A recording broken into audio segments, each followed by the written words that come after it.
नमस्कार सभी साथियों को स्वागत करता हूं सभी का इस यूट्यूब चैनल पर।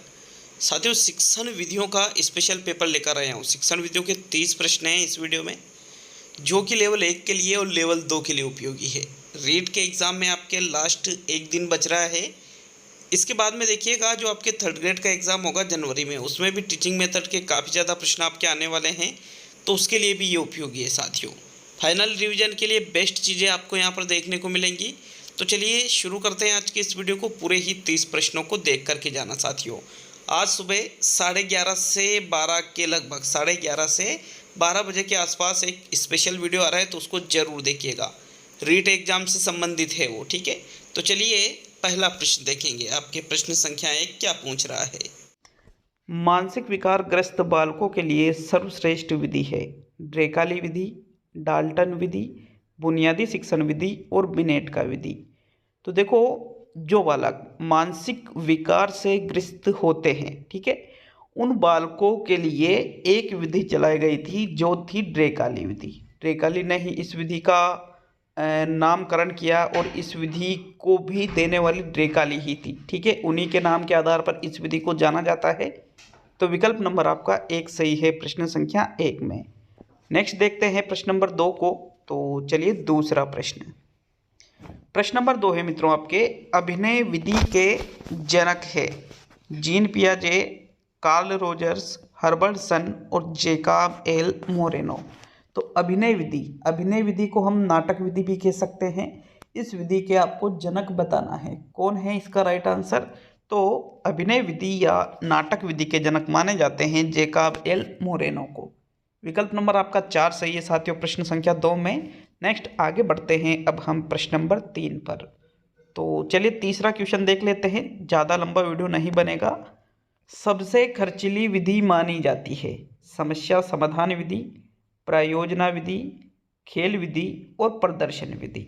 तो देखो, जो प्रदर्शन विधि होती है ये तो कम खर्चीली मानी जाती है। इसमें भाई कम समय लगता है, कम धन लगता है और भी कम संसाधन जो होते हैं वो भी कम लगते हैं, तो ये तो सबसे खर्चीली नहीं है। खेल विधि भी सबसे खर्चीली नहीं है। अब समस्या समाधान या प्रयोजना विधि, तो साथियों सबसे खर्चीली विधि मानी जाती है प्रयोजना विधि, प्रोजेक्ट मेथड जिसको कहते हैं। कौन है जनक प्रयोजना विधि के? किलपेट्रिक है साथियों, ठीक है। सबसे खर्चीली विधि इसको ही माना जाता है, समय की दृष्टि से भी और धन की दृष्टि से भी। तो नेक्स्ट प्रश्न नंबर 4 पे आते हैं। तो चलिए देख लेते हैं आपके चौथे क्वेश्चन को। प्रश्न नंबर 4 है, पाठ योजना के किस सोपान पर गृह कार्य दिया जाता है? मूल्यांकन, प्रस्तुतिकरण, प्रस्तावना और पुनरावृत्ति। तो देखो, जब हम पाठ योजना के माध्यम से बच्चों को शिक्षण करवाते हैं तो गृह कार्य कब देंगे साथियों? गृह कार्य कब दिया जाता है? मूल्यांकन के सोपान के अंतर्गत। भाई गृह कार्य का अलग से कोई ये नहीं होता है, ठीक है, अलग से कोई पद नहीं होता है इसका गृह कार्य का। जब हम बच्चों का मूल्यांकन करते हैं तो मूल्यांकन के अंतर्गत ही उनको गृह कार्य दिया जाता है। विकल्प नंबर आपका 1 सही है प्रश्न संख्या 4 में। नेक्स्ट प्रश्न नंबर 5 पे आते हैं। तो चलिए 5वां क्वेश्चन देखेंगे साथियों। आपके प्रश्न संख्या 5 है, व्याख्यान विधि का मुख्य दोष है। मुख्य दोष आपको बताना है साथियों, अनुशासनहीनता, विचारों में अक्रमबद्धता, छात्रों में निष्क्रियता और इनमें से सभी। तो देखो, व्याख्यान विधि का मुख्य दोष, अगर आप यहाँ पर चौथे विकल्प पर जा रहे हो तो आपका आंसर गलत है। राइट आंसर है छात्रों में निष्क्रियता। क्यों? क्योंकि व्याख्यान विधि में सिर्फ अध्यापक व्याख्यान देता है। कौन व्याख्यान देता है? अध्यापक। और छात्र सुनते हैं, तो एक्टिव तो कौन है? अध्यापक है, और निष्क्रिय कौन है? छात्र है। तो इस प्रकार से छात्रों में निष्क्रियता इस विधि का मुख्य दोष माना जाता है साथियों। बाकी अनुशासनहीनता हो ये कोई ज़रूरी नहीं है। विचारों में क्रमबद्धता तो इसमें भी पाई जाती है, इसलिए ये भी इसका दोष नहीं है। तो चलिए नेक्स्ट प्रश्न नंबर 6 को देखेंगे। तो आपके प्रश्न संख्या 6 है साथियों, व्यास प्रणाली में शिक्षण कराया जाता है उदाहरण व दृष्टांतों के माध्यम से, कहानी के माध्यम से, समीक्षा के माध्यम से और समालोचना के माध्यम से। तो देखो, व्यास प्रणाली जिसको हम भाष्य प्रणाली के नाम से भी जानते हैं साथियों, इस विधि में जब हम बच्चों को शिक्षण कराते हैं इस विधि से, तो उदाहरण और दृष्टांतों के माध्यम से बच्चों को शिक्षण कराया जाता है। उदाहरण दे करके और दृष्टांत दे करके बच्चों को सिखाया जाता है साथियों। चलिए नेक्स्ट प्रश्न नंबर 7 की ओर। आपके 7वां क्वेश्चन है साथियों, भाषा शिक्षण में सूत्र प्रणाली प्रयोग में ली जाती है। गद्य शिक्षण में प्रयोग में लेते हैं, पद्य शिक्षण में प्रयोग में लेते हैं, कहानी शिक्षण में प्रयोग में लेते हैं और व्याकरण शिक्षण में प्रयोग में लेते हैं। तो देखो, सूत्र प्रणाली मूल रूप से संस्कृत भाषा की प्रणाली है साथियों। ठीक है, किसकी है? संस्कृत भाषा की। अब संस्कृत से ये आई है हिंदी में, और हम हिंदी में इस प्रणाली का उपयोग व्याकरण शिक्षण में करते हैं। किसमें करते हैं? व्याकरण शिक्षण में, कि पहले सूत्र या नियम बता दिए जाते हैं और फिर उसके आधार पर बच्चों को व्याकरण का ज्ञान कराया जाता है। एक तरह से निगमन प्रणाली पर आधारित ये विधि है, या फिर इस पर आधारित निगमन प्रणाली मान सकते हो। तो चौथा विकल्प आपके प्रश्न संख्या 7 में सही है। नेक्स्ट देखेंगे साथियों अब हम प्रश्न नंबर 8 को। तो ये रहा आपके 8वां क्वेश्चन। गृह कार्य का सबसे बड़ा लाभ है आत्मविश्वास आना, विषय वस्तु को आत्मसात करना, छात्रों में स्वाध्याय की आदत का विकास करना, और इनमें से कोई नहीं। तो जो बच्चों को हम गृह कार्य होमवर्क देते हैं, क्यों दिया जाता है, आखिर उससे सबसे ज़्यादा लाभ हमें क्या प्राप्त होता है साथियों? तो इसका जो राइट आंसर है कि भाई गृह कार्य का सबसे बड़ा लाभ ये होता है कि इससे छात्रों में स्वाध्याय की आदत का विकास हो जाता है। स्वाध्याय मतलब खुद ही अध्ययन करना। जब हम बच्चों को गृह कार्य देंगे तो धीरे धीरे स्वाध्याय की आदत उनमें विकसित होती जाएगी साथियों। इसलिए तो होमवर्क दिया जाता है। नहीं तो जो छोटे बच्चे होते हैं, अगर आप उनको होमवर्क नहीं दोगे तो वो घर पे बिल्कुल भी पढ़ाई नहीं करते हैं। लेकिन अगर आपने उनको गृह कार्य दे दिया तो फिर गृह कार्य उनको एक तरह से यूँ मान सकते हो कि फिर ये सोचते हैं कि यार सुबह चलेंगे स्कूल तो गुरुजी गृह कार्य चेक करेंगे। तो गृह कार्य करना उनका मतलब एक तरह से डर भी कह सकते हो, या फिर उत्तरदायित्व की भावना, या फिर कुछ भी कह सकते हो। लेकिन इसके माध्यम से बच्चे घर पे भी पढ़ाई करते हैं, छोटे छोटे बच्चे। तो इससे स्वाध्याय की आदत का धीरे धीरे उनमें विकास होता जाता है साथियों। नेक्स्ट प्रश्न नंबर 9 पे आते हैं। तो चलिए 9वां क्वेश्चन। प्रश्न संख्या 9 है, पाठ योजना में सबसे पहले आवश्यकता होती है मूल्यांकन प्रश्नों की आवश्यकता होती है, प्रस्तावना प्रश्नों की आवश्यकता होती है, प्रस्तुतिकरण की आवश्यकता होती है और शिक्षण उद्देश्यों की आवश्यकता होती है। तो जब हम पाठ योजना का निर्माण करते हैं तो सबसे पहले हमें क्या चाहिए, किस चीज़ की आवश्यकता रहेगी साथियों? तो राइट आंसर है आपके प्रश्न संख्या 9 में, पाठ योजना में सबसे पहले शिक्षण उद्देश्यों की आवश्यकता होती है।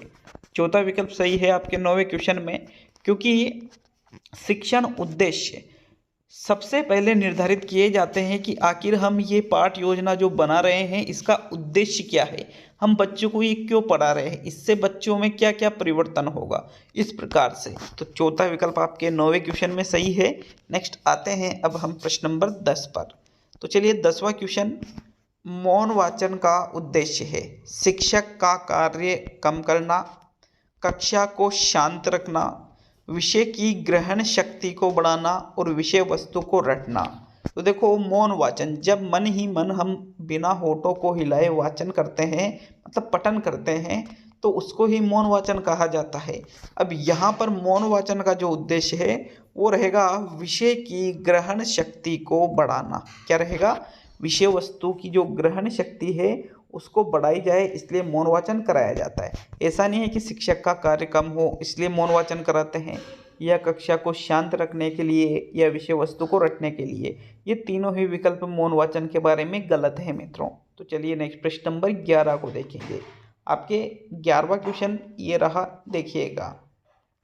प्राथमिक स्तर पर पर्यावरण शिक्षक का महत्वपूर्ण कार्य है संबंधित परियोजनाएं तैयार करना, कक्षा अध्यापन करना व प्रयोगात्मक कार्य करना, उपकरणों की देखरेख करना और गृह कार्य करना। तो देखो, अब यहाँ पर हो सकता है आपको चारों ही विकल्प सही लग रहे हो, लेकिन जो सबसे बेस्ट विकल्प है यहाँ पर उसका चयन करना है आपको।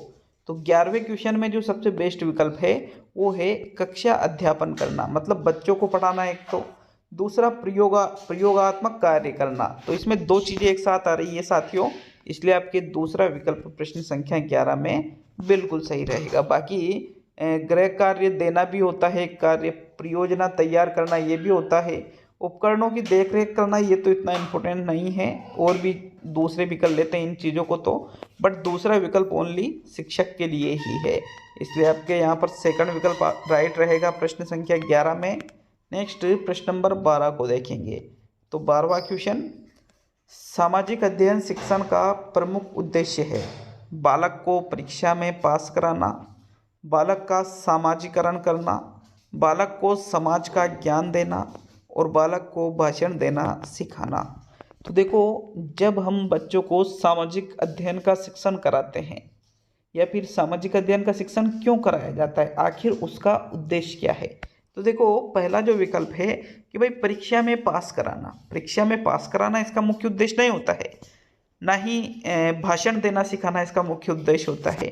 अब जो दूसरा और तीसरा विकल्प बच रहा है कि भाई समाज का ज्ञान देना या सामाजिकरण, तो ज्ञान देने से काम नहीं चलेगा, जो समाज के नियम रीति रिवाज है इत्यादि वो बालक अपनाए, मतलब बालक का सामाजिकरण करना, इसका शिक्षण का प्रमुख उद्देश्य माना जाता है। तो सेकंड विकल्प 12वें प्रश्न में सही है मित्रों। नेक्स्ट प्रश्न नंबर 13 को देखेंगे। आपके 13वां क्वेश्चन है, अनुभव शंकु सबसे पहले किसने दिया, जॉन ड्यूवी, किलपेट्रिक, एडगर डेल और रूसो। तो साथियों कौन ऑफ एक्सपीरियंस या फिर अनुभव शंकु देने वाले थे एडगर डेल। एडगर डेल ने अनुभव शंकु इस प्रकार से दिया है, ठीक है, ये इस प्रकार से एक शंकु आकार में कि भाई इसको अलग अलग भागों में डिवाइड कर दिया कि यहाँ पर श्रव्य सामग्री रखी, यहाँ पर दृश्य रखी, यहाँ पर श्रव्य दृश्य रखी, यहाँ पर प्रात्यक्षिक क्रियाएं रखी, तो कि भाई इन सामग्रियों से, इन चीज़ों से बालक कितना कितना प्रतिशत सीखता है, कितना याद रख पाता है इत्यादि इन्होंने अपने कोण ऑफ एक्सपीरियंस या अनुभव शंकु में बताया है। तो विकल्प नंबर आपका 3 सही है 13वें क्वेश्चन में। नेक्स्ट आगे बढ़ते हैं प्रश्न नंबर 14 पर। तो चलिए देखते हैं आपके 14वें क्वेश्चन को। संपूर्ण पाठ योजना का दर्पण किसे कहा जाता है, प्रस्तावना को, मूल्यांकन को, प्रस्तुतिकरण को और उद्देश्य कथन को। तो जो संपूर्ण पाठ योजना हम बनाते हैं उसका दर्पण किसको कहेंगे साथियों, प्रस्तावना को कहेंगे। विकल्प नंबर आपका 1 सही है, क्योंकि प्रस्तावना के माध्यम से ही हम ये जान सकते हैं कि भाई हम क्या पढ़ने वाले हैं, क्योंकि जो मेन प्रकरण अपना होता है, मुख्य प्रकरण जो होता है वो प्रस्तावना के लास्ट क्वेश्चन में समस्यात्मक प्रश्न जब हम कराते हैं तो फिर उसके माध्यम से हम बताते हैं कि भाई तो हम इस बिंदु पर आज चर्चा करेंगे, विस्तार पूर्वक अध्ययन करेंगे, इसलिए संपूर्ण पाठ योजना का दर्पण प्रस्तावना को कहा जाता है। विकल्प नंबर आपका 1 सही है 14वें क्वेश्चन में। नेक्स्ट प्रश्न नंबर 15 को देखेंगे। तो आपके 15वां प्रश्न है मित्रों, प्रत्यास्मरण प्रश्नों में शामिल है सत्य असत्य प्रश्न, वर्गीकरण प्रश्न, रिक्त स्थान वाले प्रश्न और वस्तुनिष्ठ प्रश्न। तो एक तो होता है प्रत्यास्मरण आधारित प्रश्न और एक होता है प्रत्याभिज्ञान प्रश्न। प्रत्यास्मरण और प्रत्याभिज्ञान दोनों अलग अलग है, दोनों ही यहाँ पर जो एक शब्द में जिनका उत्तर दिया जाता है वो वाले प्रश्न हैं। तो देखो, जो सत्य असत्य, इसमें हमको सिर्फ सत्य और असत्य करना होता है, वर्गीकरण वाले प्रश्नों में मिलान करना होता है। देखो वस्तुनिष्ठ जो प्रश्न है, जैसे ये प्रश्न है, ये वस्तुनिष्ठ प्रश्न है, तो ये तीनों ही प्रत्यास्मरण में नहीं रहेंगे, बल्कि जो रिक्त स्थान वाले जो प्रश्न हैं वो प्रत्यास्मरण आधारित होते हैं। तो विकल्प नंबर आपका 3 सही है। जैसे राजस्थान, एक प्रश्न देख लीजिए, राजस्थान की राजधानी, फिर यहाँ पर रिक्त स्थान और है, ठीक है। तो यहाँ पर ये जो क्वेश्चन किया गया है कि राजस्थान की राजधानी है, बीच में ये रिक्त स्थान है, तो इस प्रकार के जो फिर हम इनकी पूर्ति करते हैं कि भाई राजस्थान की राजधानी जयपुर है, यहाँ पर हम क्या लिख देते हैं, जयपुर। तो साथियों ये जो जयपुर हमने लिखा है ये क्या है, इसका आंसर है, तो ये हम स्मरण करके बता रहे हैं, ठीक है। तो इस प्रकार के जो प्रश्न हैं वो प्रत्यास्मरण प्रश्नों में शामिल होते हैं। विकल्प नंबर 3 सही है आपके 15वें क्वेश्चन में। नेक्स्ट प्रश्न नंबर 16। 16वां क्वेश्चन है फ्लैनल बोर्ड का उपयुक्त प्रयोग किया जाता है, लेखन कार्य में किया जाता है, चित्र प्रदर्शन में किया जाता है, फिल्म स्ट्रिप प्रदर्शन में किया जाता है या कठपुतली प्रदर्शन में किया जाता है। तो जो फ्लैनल बोर्ड होता है इसका उपयुक्त प्रयोग किसमें करेंगे साथियों? चित्र प्रदर्शन में करेंगे। चित्रों को प्रदर्शन करने के लिए फ्लैनल बोर्ड किया जाता है, जिस पर जैसे मान लीजिए एक बोर्ड है और अब इस पे एक खादी का कपड़ा लगा दिया जाता है। इसके बाद में जिन चित्रों का प्रदर्शन करना होता है तो यहाँ पर चित्र लगा दिए जाते हैं इस प्रकार से कि भाई ये इम्पोर्टेंट चीज़ें हैं और इस बोर्ड को ही फ्लैनल बोर्ड कहते हैं। तो चित्र के प्रदर्शन में हम फ्लैनल बोर्ड का उपयोग करते हैं। विकल्प नंबर आपका 2 सही है 16वें प्रश्न में। नेक्स्ट प्रश्न नंबर 17 पे आते हैं। 17वां प्रश्न, शिक्षण में अंतः क्रिया का आधार है भाषण विधि, कहानी विधि, प्रश्नोत्तर विधि और व्याख्यान विधि। तो देखो अंतः क्रिया का आधार, जिस विधि में अंतः क्रिया होती है तो कहानी विधि में क्या होता है? शिक्षक कहानी सुना रहा है और छात्र कहानी सुन रहे हैं। भाषण विधि में भी शिक्षक भाषण दे रहा है और छात्र भाषण सुन रहे हैं। व्याख्यान विधि में भी शिक्षक व्याख्यान दे रहा है और छात्र व्याख्यान सुन रहे हैं। तो इन तीनों विधियों में कोई अंतःक्रिया नहीं हो रही है, लेकिन प्रश्नोत्तर विधि में शिक्षक प्रश्न पूछ रहा है और छात्र प्रश्न का उत्तर बता रहे हैं। तो फिर इस प्रकार से जो प्रश्नोत्तर विधि होती है इसमें अंतःक्रिया होती है शिक्षक और छात्र के मध्य। विकल्प नंबर आपका 3 सही है प्रश्न नंबर 17 में। नेक्स्ट प्रश्न नंबर 18 को देखेंगे। चलिए 18वें प्रश्न की ओर। हर्बर्टसन ने शिक्षण विधि का निर्माण किया, प्रयोगशाला विधि का निर्माण किया, तुलनात्मक विधि का निर्माण किया, प्रादेशिक विधि का निर्माण किया और इकाई विधि का निर्माण किया। तो देखिए हर्बर्टसन का नाम सभी ने सुन ही रखा होगा। इन्होंने जिस शिक्षण विधि का निर्माण किया था साथियों, उस शिक्षण विधि को हम जानते हैं प्रादेशिक विधि के नाम से। प्रादेशिक विधि किसके द्वारा दी गई थी? हर्बर्टसन के द्वारा दी गई थी। तो विकल्प नंबर आपका 3 सही है 18वें क्वेश्चन में। नेक्स्ट प्रश्न नंबर 19 पे आते हैं। तो देखिएगा 19वें प्रश्न को। आपके प्रश्न संख्या 19 है, संपूर्ण से अंश की ओर शिक्षण सूत्र का आधार है अनुबंधवाद, व्यवहारवाद, प्रयोजनवाद और गेस्टाल्टवाद। तो जो हम संपूर्ण से अंश की ओर शिक्षण सूत्र का पालन करके बच्चों को शिक्षण करवाते हैं, उस शिक्षण सूत्र का आधार यहाँ पर आपसे पूछा जा रहा है कि भाई इसका आधार क्या है। तो 19वें क्वेश्चन में जो राइट आंसर है, संपूर्ण से अंश की ओर जो शिक्षण सूत्र होता है इसका आधार है गेस्टाल्टवाद। गेस्टाल्टवाद में क्या होता है साथियों? संपूर्ण चीज का अवलोकन किया जाता है। ठीक है, समस्या को संपूर्ण रूप से जो प्रयोजन करता है, मतलब जो अधिगम करता है उसके सम्मुख रखा जाता है। तो इस प्रकार से संपूर्ण से अंश की ओर शिक्षण सूत्र जो है वो इसी सिद्धांत पर आधारित है। तो विकल्प नंबर आपका जो 4 है 19वें क्वेश्चन में, यही आपका सही आंसर है। चलिए देख लेते हैं आपके 20वें प्रश्न को। तो 20वां क्वेश्चन है आपके, प्राप्य उद्देश्यों से अभिप्राय है शिक्षण कौशलों में परिवर्तन, शिक्षण विधियों में परिवर्तन, शिक्षण में परिवर्तन और व्यवहारगत परिवर्तन।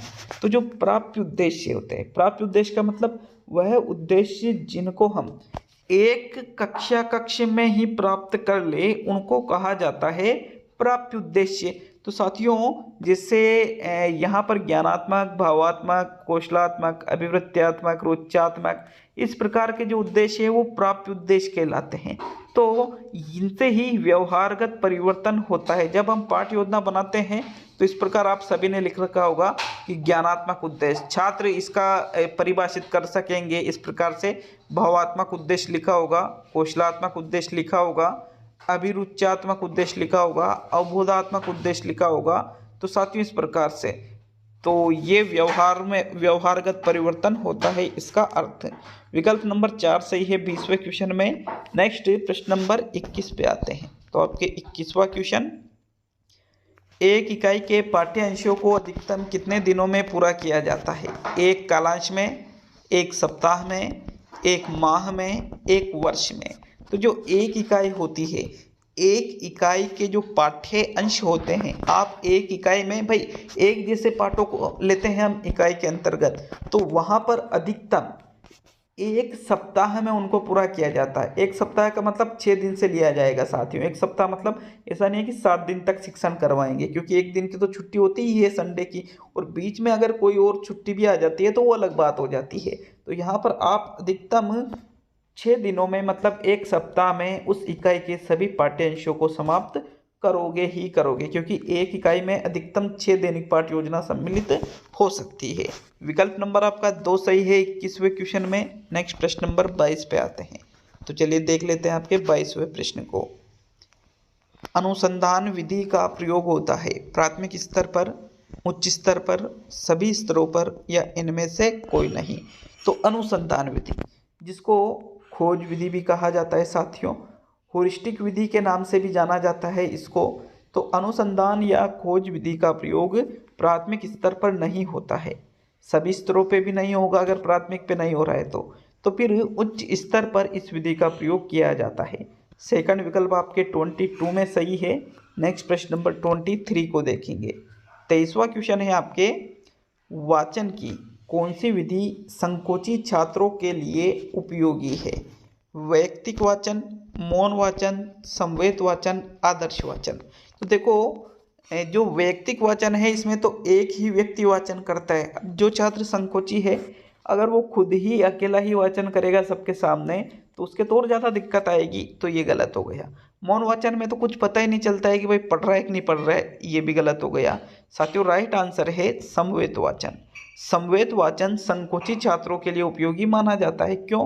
क्योंकि संवेद वाचन में सभी एक साथ वाचन करते हैं, एक साथ सभी के साथ वो संकोची छात्र भी वाचन कर सकता है, इसलिए थर्ड विकल्प सही है। बाकी आदर्श वाचन किसके द्वारा किया जाता है? शिक्षक के द्वारा किया जाता है। तो चलिए नेक्स्ट प्रश्न नंबर 24 पर 24वां क्वेश्चन। पाठ योजना में पुनरावृत्ति सोपान का महत्व है छात्रों के ज्ञान का मूल्यांकन करने के लिए, छात्रों के ज्ञान का सार निकालने के लिए, छात्रों के ज्ञान को स्थायी बनाने के लिए, और इनमें से कोई नहीं। तो जो पाठ योजना होती है उसमें हम पुनरावृत्ति सोपान रखते हैं। इस पुनरावृत्ति सोपान को क्यों रखा जाता है, आखिर इसका क्या महत्व है, आपको इस क्वेश्चन में यही आंसर बताना है। तो 24 में जो राइट आंसर है, पाठ योजना में पुनरावृत्ति सोपान का महत्व होता है छात्रों के ज्ञान को स्थायी बनाने के लिए। क्योंकि पुनरावृत्ति मतलब जो चीज़ हमने पढ़ ली है उसको दोहराना। क्यों दोहराया जाता है? ताकि जो उनको ज्ञान हम दे रहे हैं वो कैसा बने? स्थायी बने साथियों। विकल्प नंबर आपका 3 सही है 24 में। नेक्स्ट प्रश्न नंबर 25 पे आते हैं। 25वां क्वेश्चन देखेंगे, प्रश्न नंबर 25। साथियों 25वां क्वेश्चन है आपके, करके सीखना सिद्धांत किस विधि पर आधारित है? प्रयोगात्मक विधि पर, तुलनात्मक विधि पर, प्रादेशिक विधि पर, और इकाई विधि पर। तो जो करके सीखने का सिद्धांत है वैसे तो प्रयोजना विधि पर आधारित है, लेकिन यहाँ प्रयोजना विधि विकल्प में है क्या? नहीं है। इस प्रकार से अगर वो नहीं है तो फिर हम प्रयोगात्मक विधि को राइट करेंगे, अगर वो भी होती तो फिर प्रयोजना को सही करते। हालांकि प्रयोगात्मक भी सही रहता, क्योंकि प्रयोगात्मक में प्रयोग करके सीखा जाता है। तो साथियों ये जो प्रयोगात्मक विधि है ये करके सीखने के सिद्धांत पर आधारित मानी जाती है। विकल्प नंबर आपका 1 सही है 25वें प्रश्न में। नेक्स्ट आते हैं अब हम प्रश्न संख्या 26 पर। तो आपके 26वां क्वेश्चन, प्राथमिक स्तर पर शिक्षण की सर्वाधिक प्रभावशाली विधि है अवलोकन विधि, नाटक विधि, गीत विधि, और खेल विधि।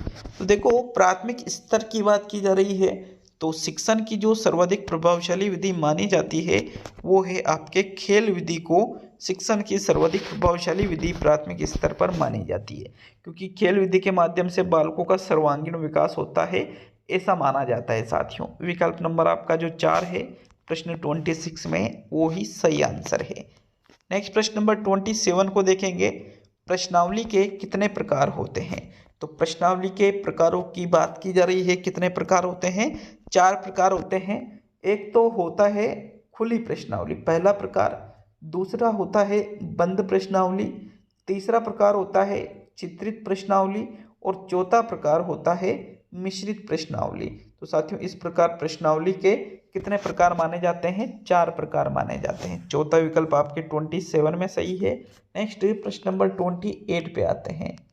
आपके 28वां क्वेश्चन है साथियों, मेटा भाषाई जागरूकता क्या है? सोचने की क्षमता, भाषा के बारे में सोचने और बात करने की क्षमता, भाषा के बारे में बात करने की क्षमता और अन्य दृश्य चिन्हों से लिखने की योग्यता।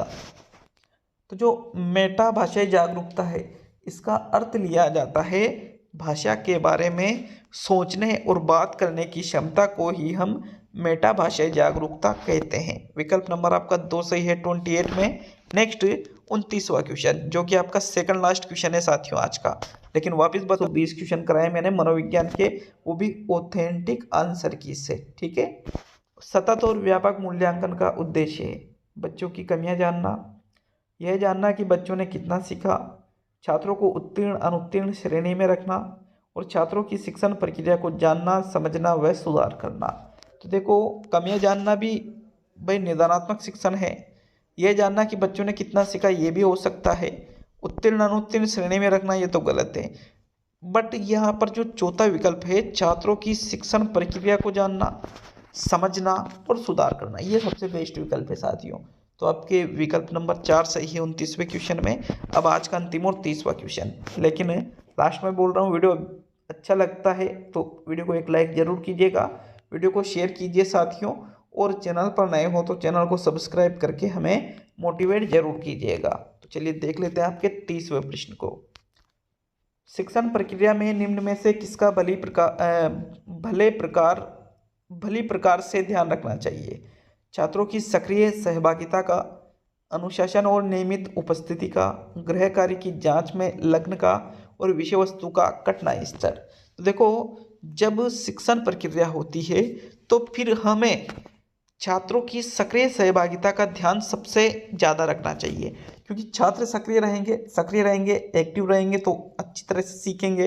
इसलिए आपके प्रथम विकल्प 30वें क्वेश्चन में सही है साथियों। तो ये था आज का टेस्ट, कैसा लगा हमें कमेंट करके ज़रूर बताएं, और किसी भी प्रश्न में डाउट हो तो उसके लिए भी आप कमेंट कर सकते हो। ठीक है, मिलते हैं अब अगले वीडियो में। सभी का बहुत बहुत धन्यवाद साथियों।